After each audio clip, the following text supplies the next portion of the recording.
My name is Lila. I'm 21 years old and live in a bustling coastal town in southern Europe, where the old meets the new in a vibrant dance. The town is a maze of cobblestone alleys and modern avenues, where the salty sea breeze mingles with the hum of scooters and the chatter of street vendors. What I love most, though, are the winding bicycle trails that snake through the town, connecting the historic center to the sandy beaches and beyond.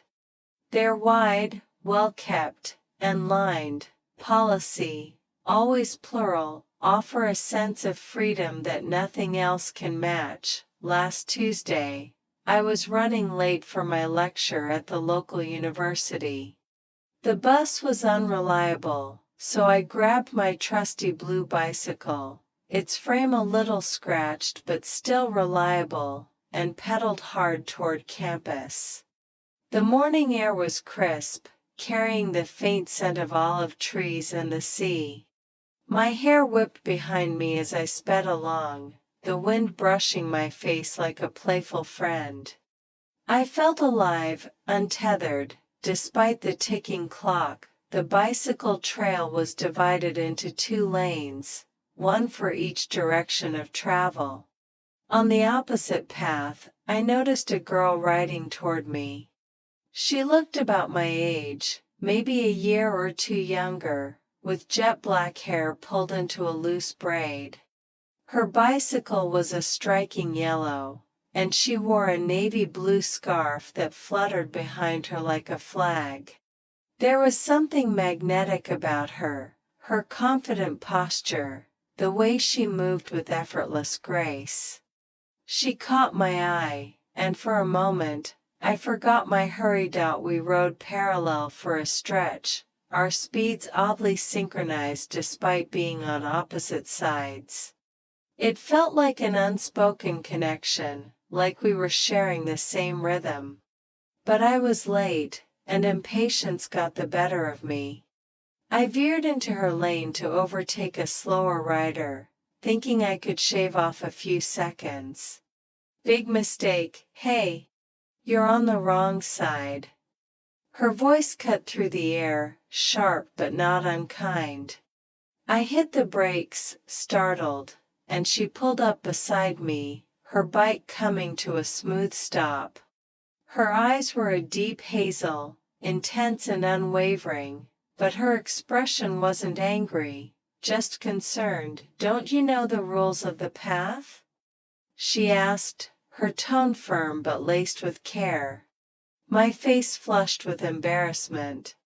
I was just trying to save time, I mumbled, avoiding her gaze. She shook her head, her braid swaying. Saving time isn't worth causing a crash. You could wreck your bike, or worse, end up in the hospital. It happens all the time when people get careless. Her words were direct, almost scolding, but there was a warmth in her voice that made me listen. She wasn't just lecturing, she genuinely cared. I glanced at her eyes again, and they held me captive. They were bright, like the sea under sunlight, full of conviction. I felt a strange flutter in my chest, something I couldn't quite name. Trying to lighten the mood, I blurted out, "Are you always this serious, or do I just bring it out of you?" Her eyebrows shot up, and then she laughed, a bright, melodic sound that seemed to chase away the tension. "You're bold, I'll give you that," she said, her lips curving into a smile. "No, I'm not married, if that's your next question." She was teasing now, her eyes sparkling with amusement. I grinned, feeling a little bolder. "Just checking. You never know." She tilted her head, studying me. "You're an odd one, Lila. But you don't seem like trouble. Not the bad kind, anyway." We started riding again, this time side by side on the correct path. The trail was quieter now, the morning sun filtering through the olive trees, casting dappled shadows on the ground. We didn't speak for a while, but her presence felt comforting, like a song you didn't realize you knew the words to. Eventually, I broke the silence. "What's your name?" "Sophia," she replied, her voice softer now. "And you're Lila, right?" I nodded, surprised she'd caught my name earlier. "Nice to meet you, Sophia. Even if I did make a terrible first impression." She chuckled. "It wasn't that terrible. Just memorable." We rode together for a few more minutes, the trail leading us closer to the university. I learned she was a student too, studying marine biology at a nearby campus. She spoke passionately about the ocean, her hands gesturing animatedly as she described her research on coral reefs. I found myself hanging on to her every word, captivated by her enthusiasm. "I'm into literature," I offered when she asked about me. "Old books, poetry, that kind of thing. I love getting lost in words." Sophia's eyes lit up. "That's cool. I'm terrible with words, but I get it, losing yourself in something bigger than you. That's what the sea is for me." I smiled, feeling a warmth spread through me. She was different, grounded, yet full of dreams. The trail eventually forked, one path leading to her campus and the other to mine. She slowed down, her expression hesitant. "This is my turn," she said, glancing at the path. "Maybe I'll see you around, Lila." "I hope so," I replied, a little too quickly. She gave me a small, shy smile and a wave before pedaling away, her yellow bike gleaming in the sunlight. I stood there for a moment, watching her disappear around a bend.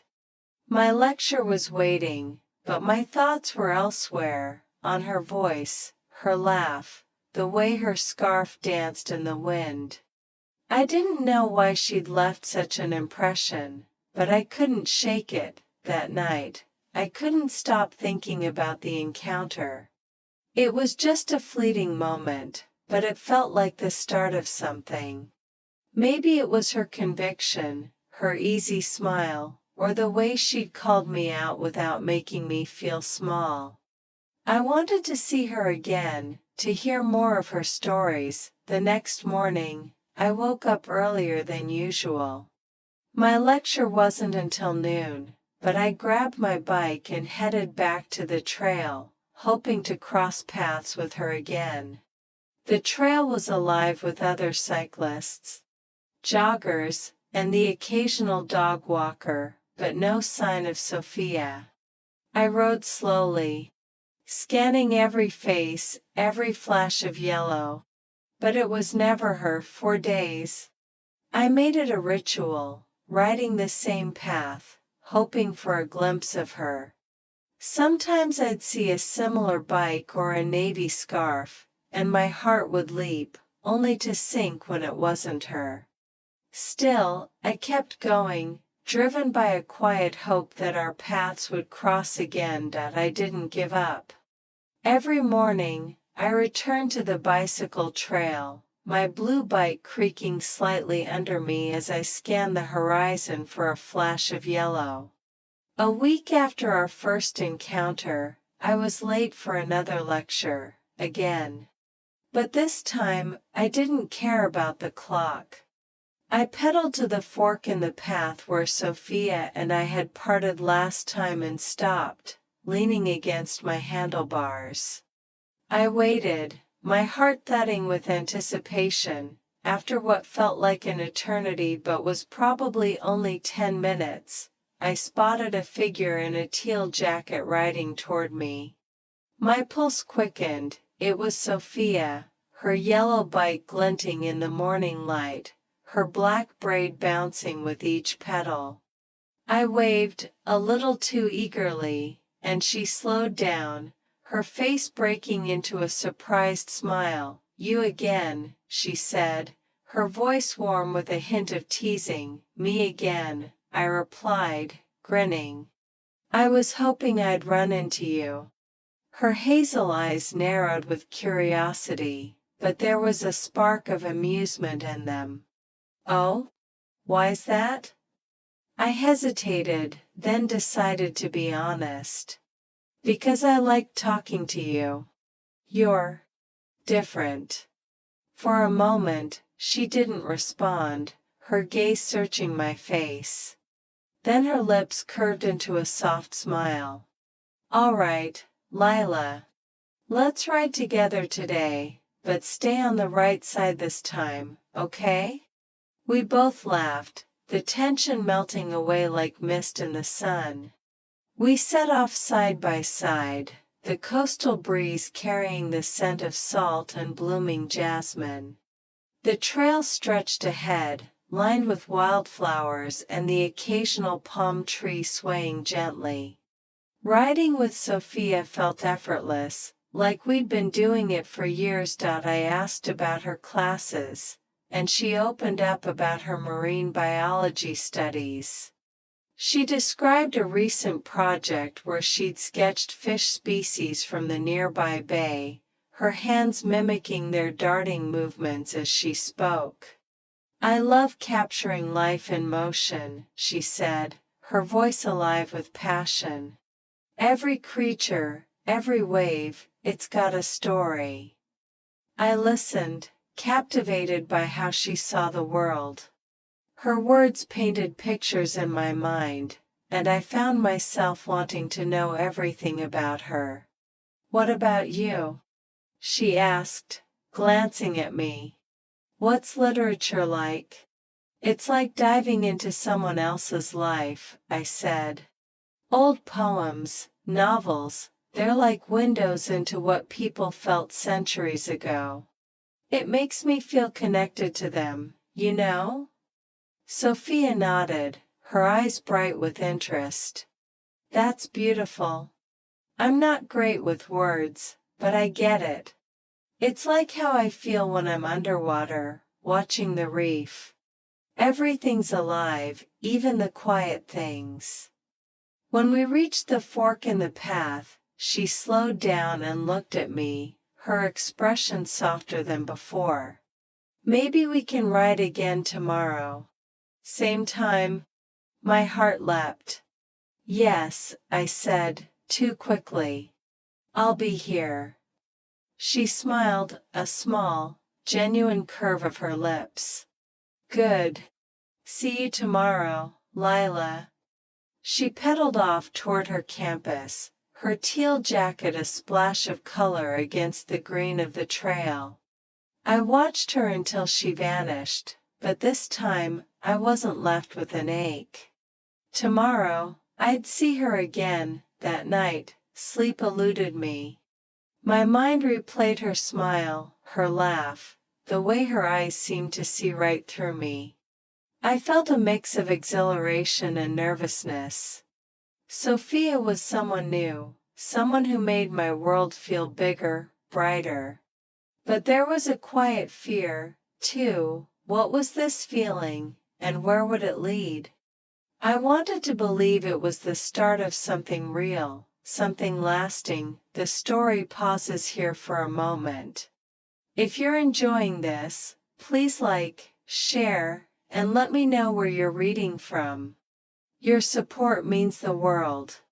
Now, let's dive back in. The next morning, I arrived early, my nerves buzzing like static.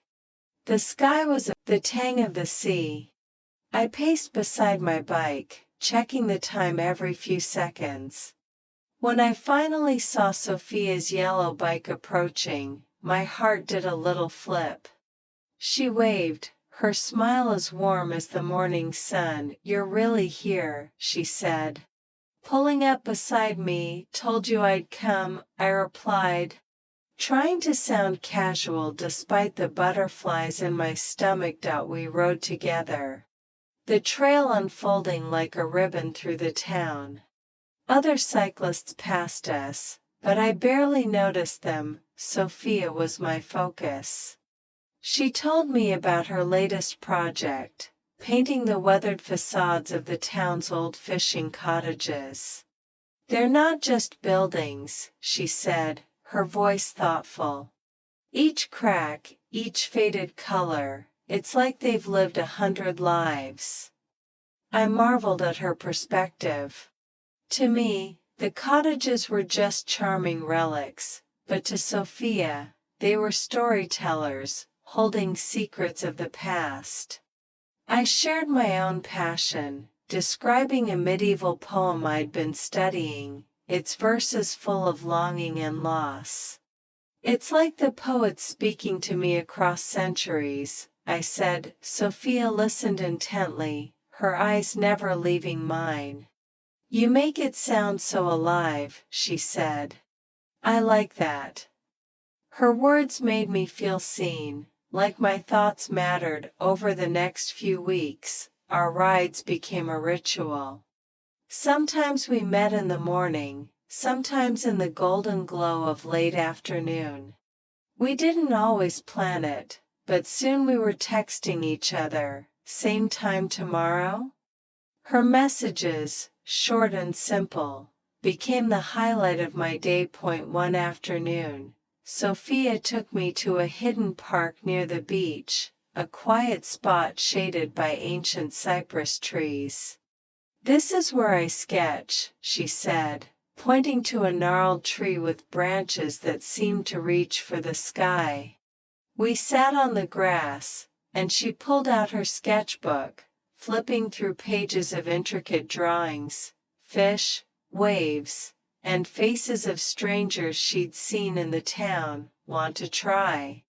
She asked, offering me a pencil. I laughed, nervous. I'm terrible at drawing. Just try, she urged, her smile encouraging. I sketched a clumsy outline of the tree, and she leaned over, her shoulder brushing mine, to add a few soft lines. See? It's not about perfection. It's about feeling.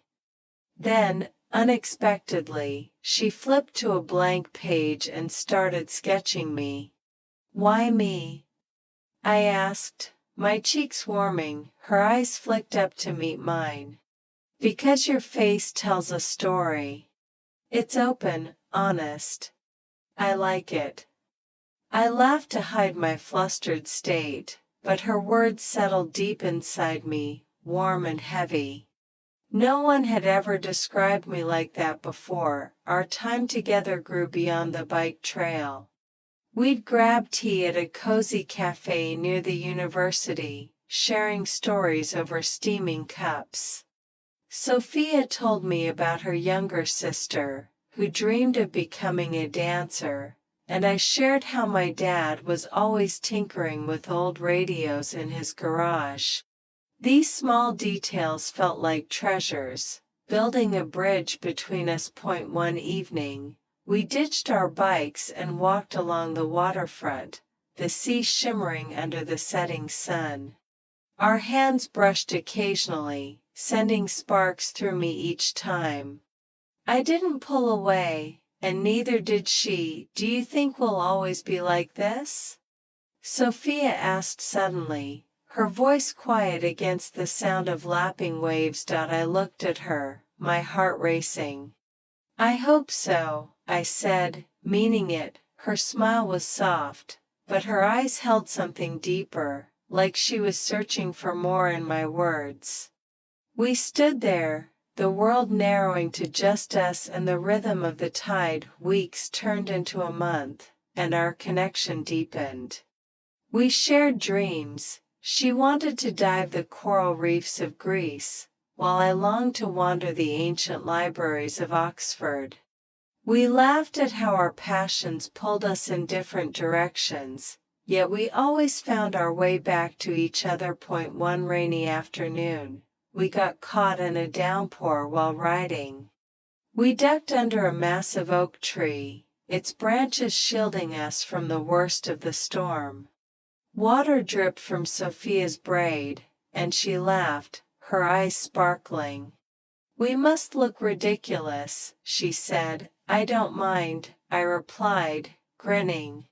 The rain pattered around us, creating a cocoon of sound. For a moment, we were silent, the air thick with something unspoken. Then Sophia looked at me, her expression soft and serious. "Lila, you're important to me." My breath caught. I wanted to say something, but words failed me. Instead, I smiled, my face warm despite the chill of the rain. Her words echoed in my mind, carrying a weight I hadn't expected. After that day, I knew this wasn't just friendship. It was something more, something that made my heart race and my thoughts spiral. But as the days passed, I noticed subtle shifts. One morning, I waited at our usual spot, but Sophia didn't show. I stood there for nearly an hour, the trail bustling with strangers, but no yellow bike, no teal jacket. The next day, she texted an apology. "Sorry, got caught up with a group project." "Tomorrow?" I brushed it off, telling her it was fine, but a small knot of worry formed in my chest. Another time, we rode together, but Sophia was quieter, her usual spark dimmed. "Everything okay?" I asked, trying to keep my voice light. She shrugged, her eyes distant. "Just tired. Long week." But her smile didn't reach her eyes, and I sensed something heavier beneath her words. The fear grew. What if she was pulling away? What if this connection, this thing that felt so real, was slipping through my fingers? Despite the growing distance, I clung to our meetings, savoring every second with Sophia. I wanted to believe nothing could pull us apart, that our connection was stronger than the uncertainties creeping in. One Saturday, we decided to spend the entire day together, escaping the confines of the town. We rode our bikes out of the coastal sprawl, past the cobblestone streets and bustling markets, to a low hill overlooking the sea. The climb was steep, but when we reached the top, the view stole my breath. The town spread out below us, terracotta roofs glowing in the sun, the whitewashed church spire piercing the sky, and the shimmering ribbon of the river winding toward the horizon. Sophia leaned back on her yellow bike, her teal jacket catching the breeze. "This view? It makes me feel like I could fly," she said, her voice soft but alive with wonder. I glanced at her, the sunlight catching the edges of her braid, and my heart tightened. The view was stunning, but it paled next to her. I didn't care about the red roofs or the river, I only cared about the way her eyes lit up, the way her presence made the world feel bigger. I wanted to tell her, but the words tangled in my throat. Instead, I just nodded. "It's beautiful." That evening, as I pedaled home alone, the truth settled over me like a heavy tide. I was in love with her. The realization was exhilarating and terrifying. Sophia had never said the word love, only that I was special to her. Did she feel the same? The question gnawed at me, but fear kept me silent.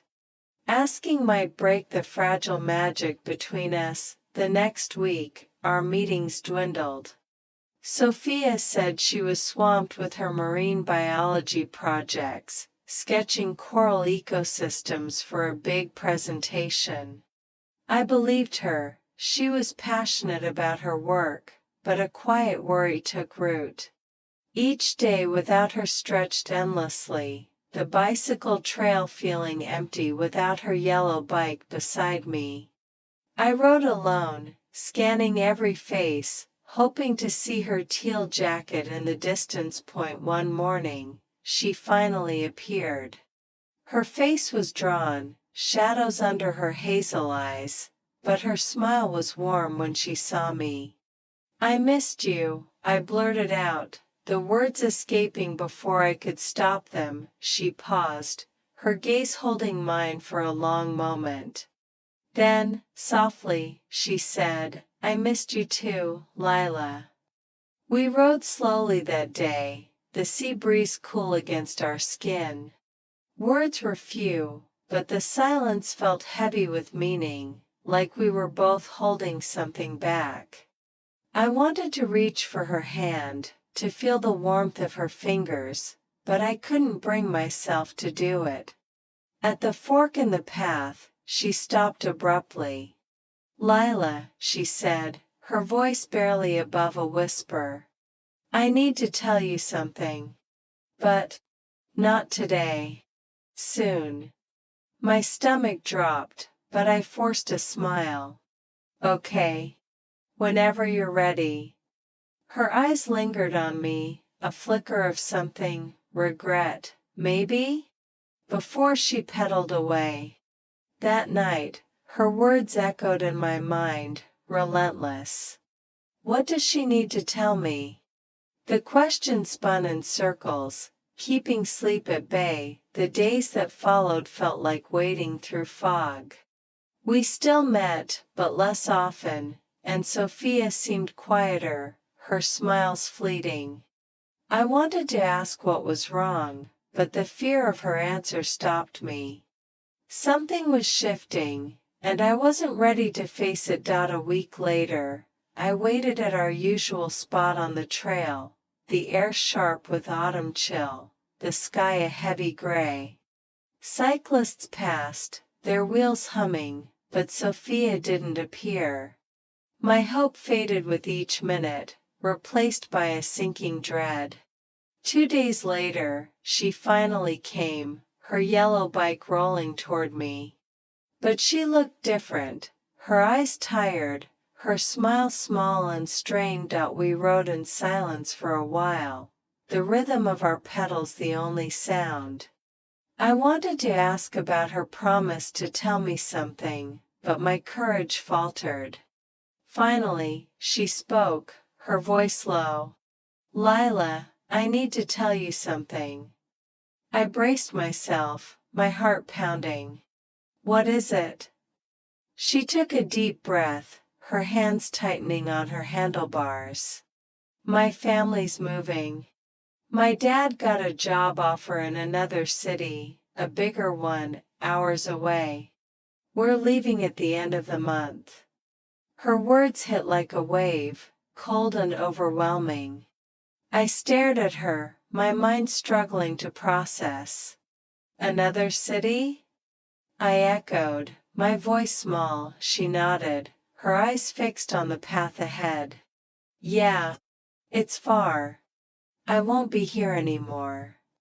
The world seemed to hush, the hum of the trail fading to nothing. My hands felt numb on my handlebars. "When?" I managed to ask. 3 weeks, she said, her voice breaking slightly. She glanced at me, her eyes glistening. "I'm sorry, Lila. I didn't want this. But I do. Don't have a choice." I wanted to beg her to stay, to tell her she could find a way to remain here, for me, for us. But I knew it wasn't her decision. She was tied to her family, just as I was to mine. We rode on, the silence heavier than ever, each moment slipping away like sand. That day, we didn't part at the fork. We kept riding, looping through the town, past the fishing cottages and the old lighthouse. Neither of us wanted to say goodbye. The hours stretched, but they weren't enough. In the weeks that followed, I clung to every moment with her. We rode along the river, its surface glinting like molten silver. We sat under her favorite cypress tree, its branches swaying in the breeze. One afternoon, we returned to the hill overlooking the town. Sophia opened her sketchbook and drew me again, her pencil moving with quiet focus. "So I'll have you with me," she said softly. "You'll forget me," I whispered, half joking, half afraid. She looked up, her eyes fierce. "No, Lila. I won't forget you. Ever." Her words were a lifeline, but they couldn't stop the ache in my chest. On her final week, she called me one evening. "Want to go for one last ride tomorrow?" "Of course," I said, my voice catching. We met at dawn, the town still cloaked in quiet. The sun was just rising, painting the sky in hues of pink and gold. We rode far beyond the town, through fields of wild lavender and along narrow roads lined with olive groves. The world felt vast, yet it was just the two of us, our bikes carving a path through the morning. We stopped at a small lake, its surface a perfect mirror of the sky. We sat on the grass, our bikes propped nearby, and watched the water in silence.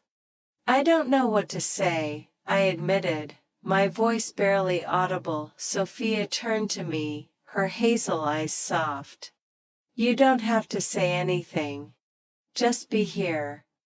We sat there, the air filled with the hum of insects and the distant call of a bird. I wanted to hold her hand, to tell her I loved her, but fear held me back. What if she didn't feel the same? What if it made our goodbye harder? Finally, she spoke, her voice steady but tender. "Lila, you're more than special to me. You're part of my story, always will be." Tears stung my eyes, and I tried to smile, but it wavered. "You're part of mine, too," I said, my voice thick. "Always." The next day, Sophia left.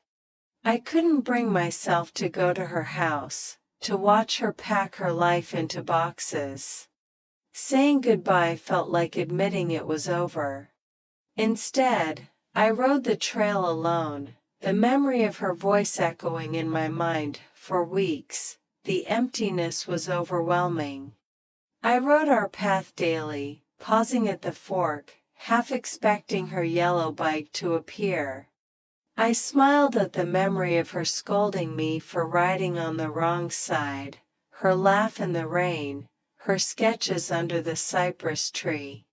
But the joy was laced with pain, a weight in my chest that wouldn't lift. Months passed, then years. The seasons changed, the town grew, but Sophia remained a vivid memory. I wondered about her. Did she still sketch the sea? Had she found new friends, new dreams? Did she think of me? I never saw her again. She became a chapter in my life, one I revisited often. Riding the trail years later, I'd trace the lines of the path, remembering how we rode side by side, our lives briefly aligned before diverging. Sophia was my first love, though we never named it. She taught me to see the world differently, to notice the stories in weathered walls, in fleeting moments. She showed me that love could be gentle yet fierce, brief yet unforgettable. Even now, when the sea breeze brushes my face as I ride, I hear her laugh, see her clear eyes, and remember her words. "You don't save time if you hurt someone." I didn't save time, but I saved her memory, a piece of my heart that will always be hers. Thank you for reading this story. First love may not last forever, but it shapes us in ways that endure. Please like, share, and let me know what resonated with you.